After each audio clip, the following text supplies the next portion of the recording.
In today's video, we're going to be comparing the Gen 3 Sno-Go against the Gen 4 Sno-Go. So stick around.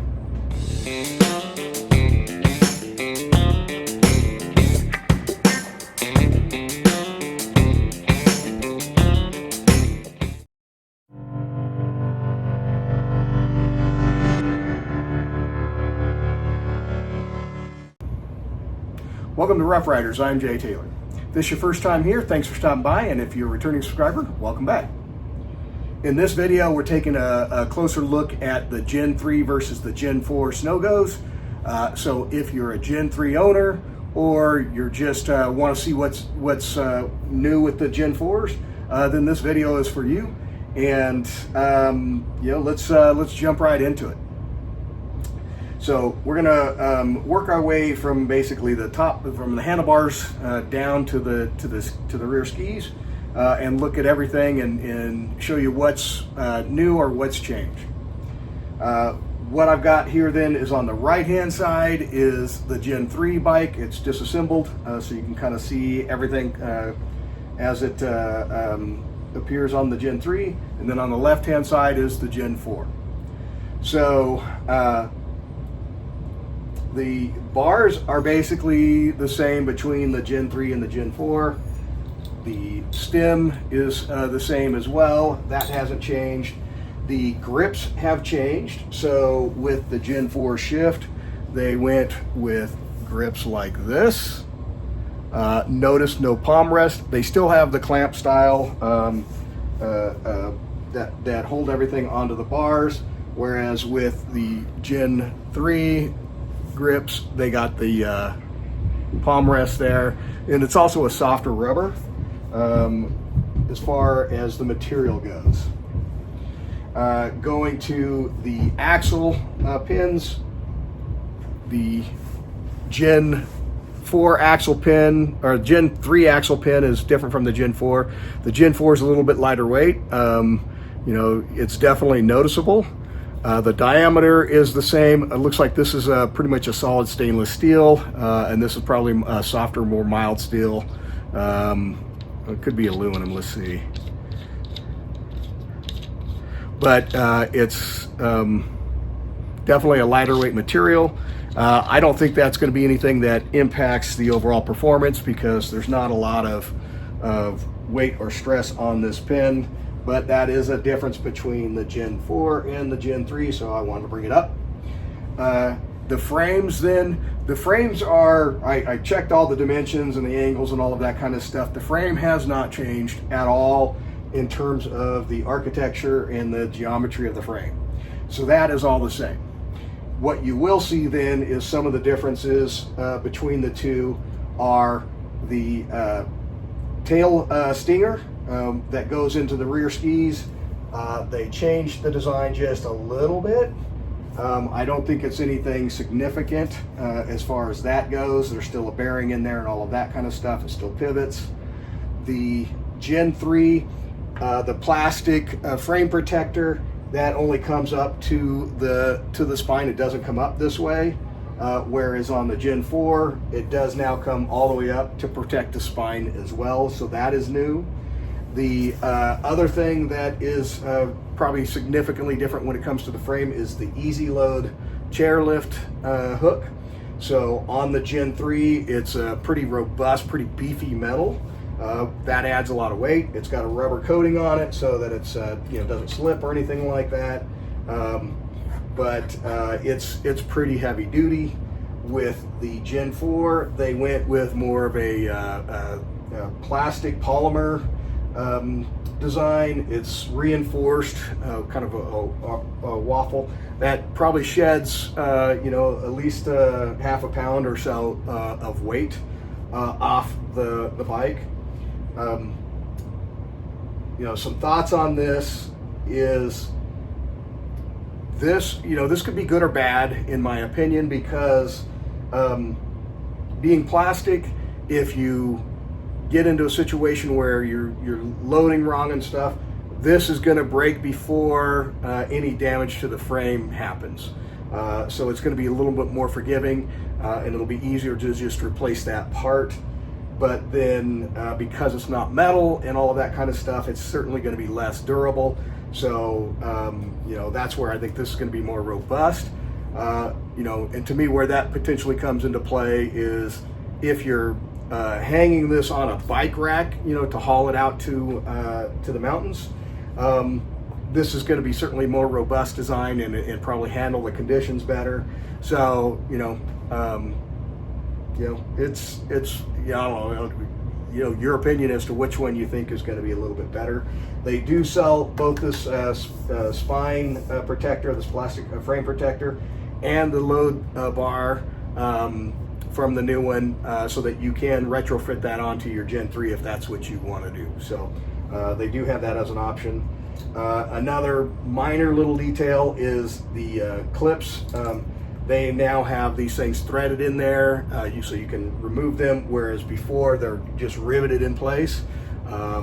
So that is a minor change as well over to the frame.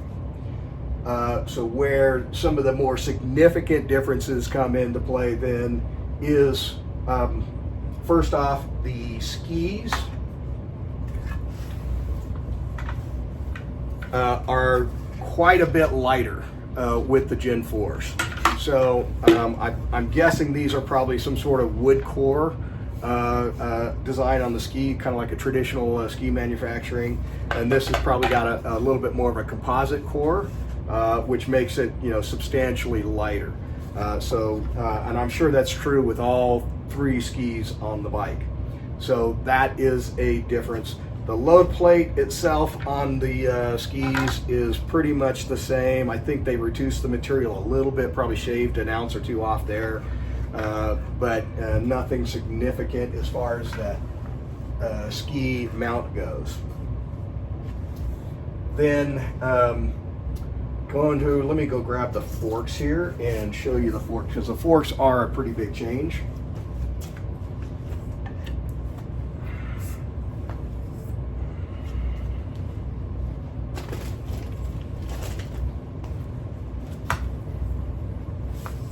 So, keeping them to the correct orientation.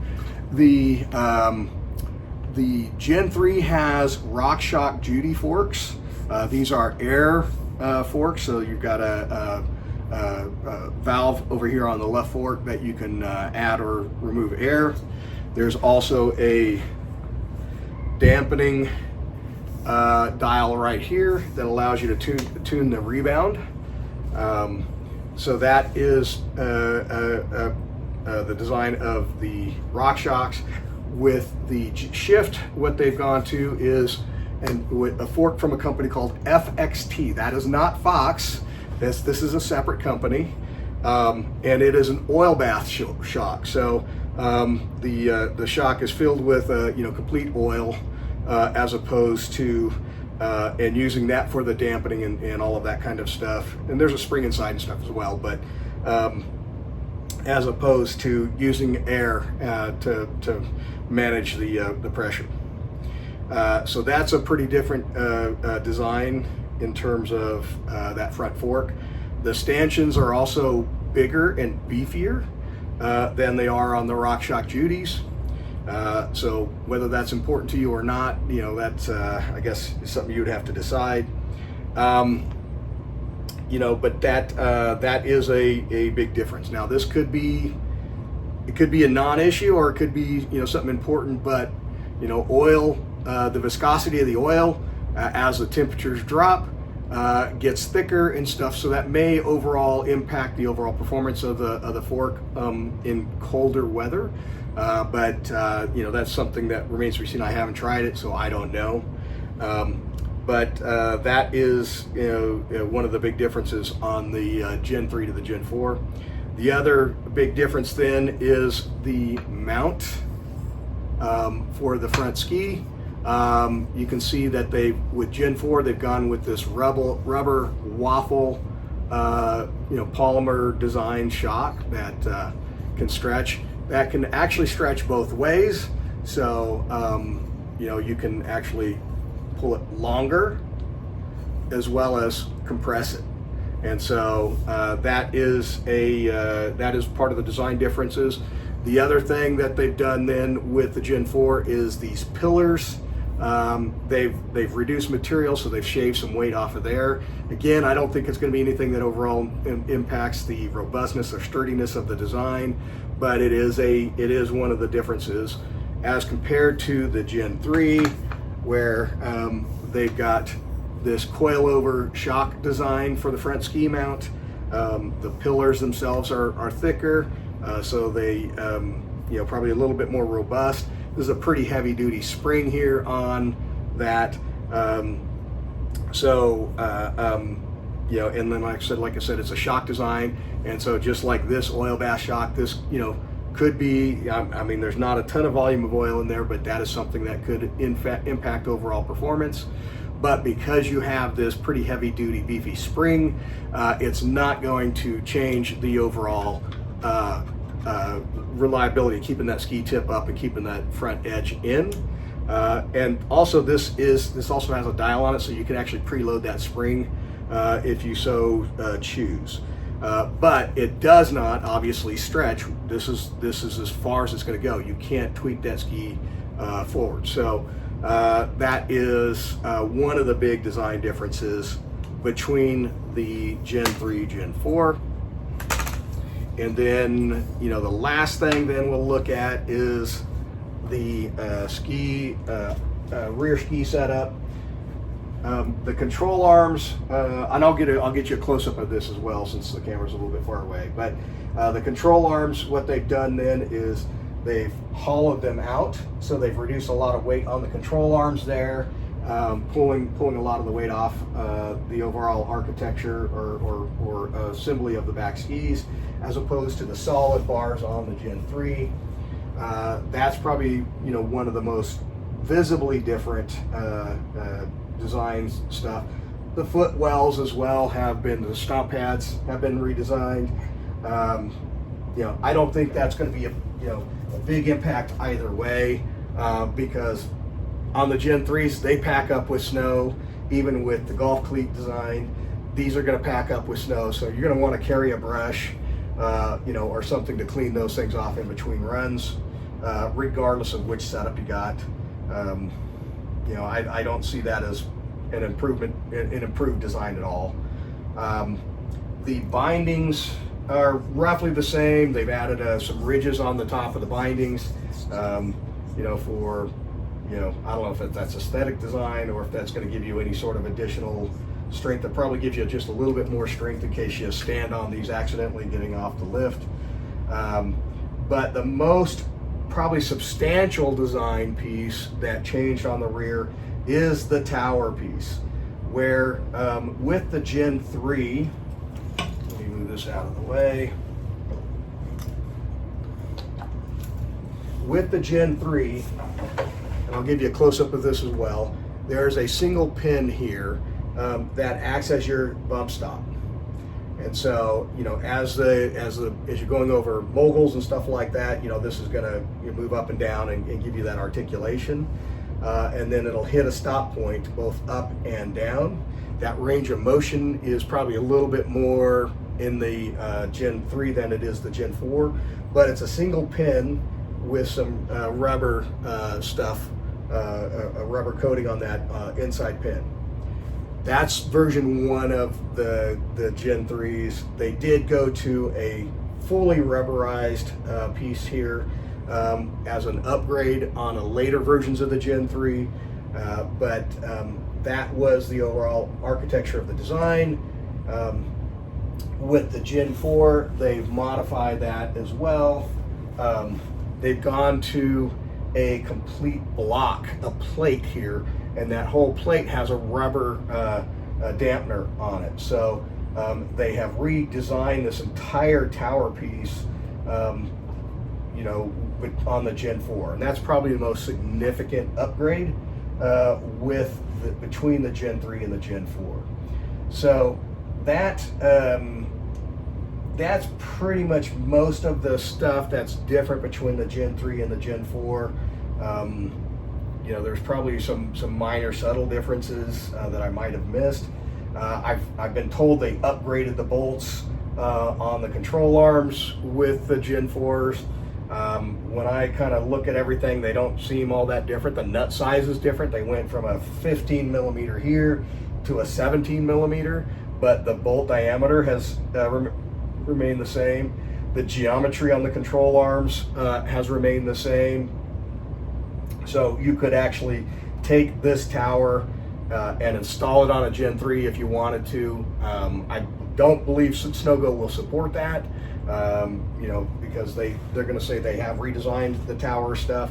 But I have played around with a few things, and it is actually interchangeable. If you wanted to upgrade the tower on your Gen 3 to the Gen 4, you would be able to do that without any, in my opinion, significant drawbacks. The mating interfaces are slightly different. The control arms are where the big differences are. They've got a sleeve in there now as opposed to just a bushing on the Gen 3. So, but that flat mating surface is a flat mating surface, and the whole geometries are the same. So it's not it's, in my opinion, it's not a big deal. The other thing is where the stinger attaches to the rear back. It's stainless steel on the Gen 3, where it is not. So again, they shaved some weight off there to get the bike just a little bit lighter. But that's pretty much all the significant differences between the Gen 3 and the Gen 4. I hope you've enjoyed this video. If you did, please give it a thumbs up and consider subscribing. As we get these things out on the slopes a little more, we'll get more videos. You can see I got another one over here. Do stay tuned for those, and we'll see you next time here on Rough Riders. Thanks for watching, and see you around.